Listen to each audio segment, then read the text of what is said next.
Any concern that obviously are playing well, but you are moving around a lot? We all realize it's a heck of a lot better than the alternative, which would have been that we would have been checking in our gear on Monday or Tuesday. And so we're delighted that we're here. And you're right, it was crazy. I mean, since you opened up that little box, our travel to go to Oregon State we were unhappy with, because you deal with NC2A travel, as you probably know. And for us to get all on the same flight, see, Orange County Airport is literally 5 minutes from our campus. They got us out of LAX because that was the flight that they could get all of us on, as they said. And it left at 6 a.m. So we left UC Irvine last Wednesday at 4 o'clock. All right, so we get there, and you got time to recover, and they're 20 years old, and they can recover. Not all the coaches recovered so well. Played their tails off and whatnot. So then we played that Monday night game, and it's over. We're back in the rooms at 12:30, and you can tell them that it's no time to party. Nice try with that. But we're on a bus at 6 o'clock in the morning, and to drive to Portland.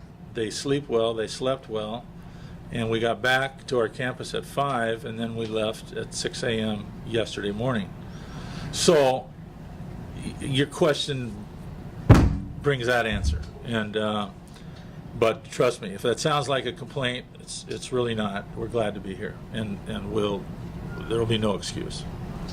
You talk about the way your pitching staff doubled up in some cases, went the extra mile. It's the first time anybody on this team has had to do this, at least while they've been at UCI. Maybe in their previous schools they've dealt with something like this. I don't know. I don't think it's all that uncommon for people that are in these playoff situations, including in the big leagues.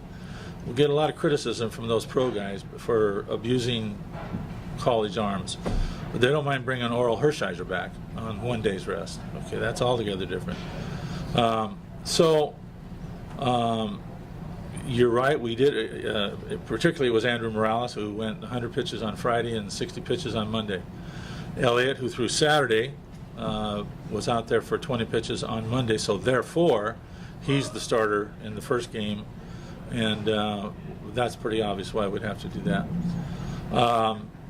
I have to admit that I was a little uncomfortable with it, just because of what conceivably could go wrong, and we'd all feel like I certainly would feel like a complete moron if either one of them had come up lame.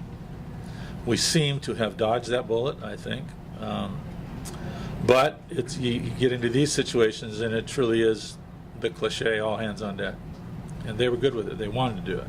To find out this weekend, but I honestly think that our approach is, at least our philosophy, is no different than Oklahoma State's, which is to build the complete player. We think it is, in terms of offensive philosophy, we think it's first about hitting. And when we go recruiting, we don't look for a guy that we think might be able to bunt. We look for a guy that we think might be able to hit. And we don't always get it right, but that's the first thing. If we can't hit, we can't win. We just can't. Now, you might win a game, right? But that's anybody or everybody. I mean, we can all look at scores and see 2-1 scores, and somewhere in there was a hit and run or a squeeze or some other move a runner. So our approach, I think Jerry would back me up on this. Our approach is to develop the player that can execute all the skills, that he will know how, be trained to, and make a legitimate attempt to move a runner from second base and nobody out. To give us a middle ground ball with the infield back and a guy at third. That's all part of the approach. But I think that's a very common approach. I don't think that's uncommon. Now, then what happens is you certainly have to do what your abilities allow you to do. That's really all it is. So we don't go into any season thinking, well, we really got to squeeze on this team. This team has probably squeezed more. Jerry's been there for 3 years.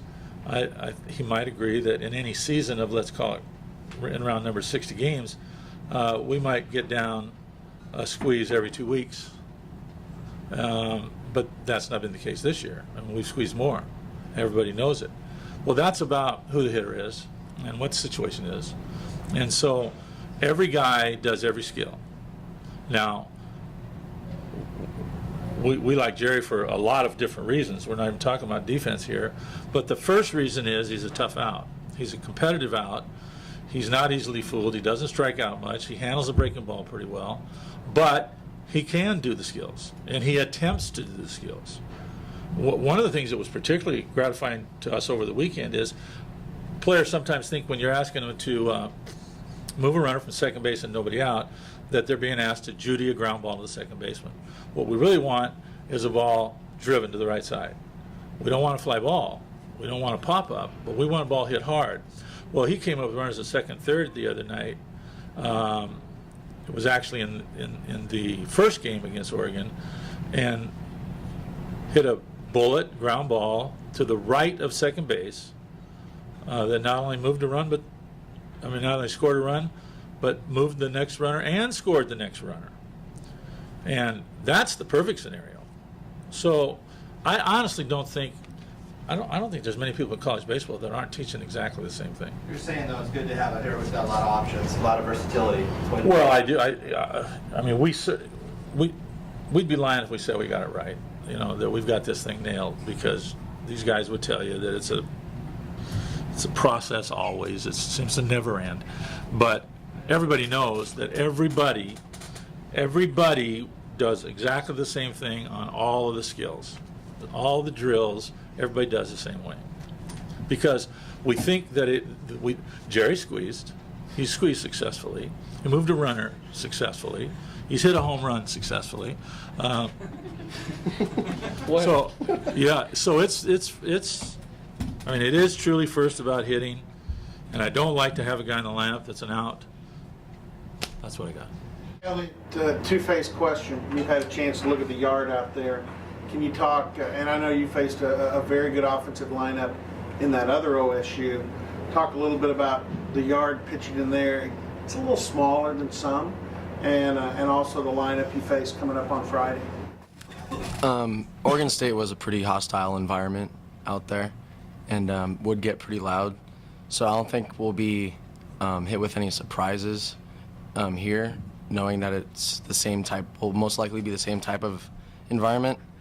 But also just getting to know the yard during BP is pretty key into helping us this weekend and getting a feel for everything and the surroundings and really what to expect. I think you just have to take it one pitch and one batter at a time and just not try to think about the 4-hole hitter when you're trying to face the 9-hole hitter. Just worry about that one guy that's coming up to the plate and worry about executing that one pitch before you get on to the next one. Jerry, could you give us a little insight into Elliot as a pitcher, and also Andrew Morales? From my point of view, they're just consistent. You just kind of know what they're going to get out every weekend. On them each individually. Okay. Well, they're pretty much opposites then. You got Mo, kind of a power arm, power slider, off-speed guy, and then you got Surrey, who's a crafty lefty.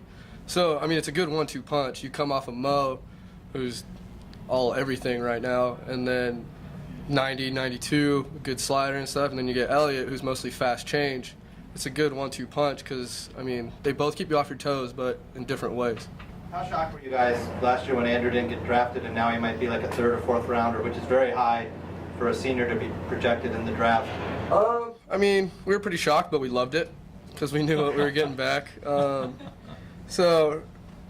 it was nuts because we thought someone would give him a shot. He's 40-2 or something ridiculous, but we loved it because we knew what we were getting coming back.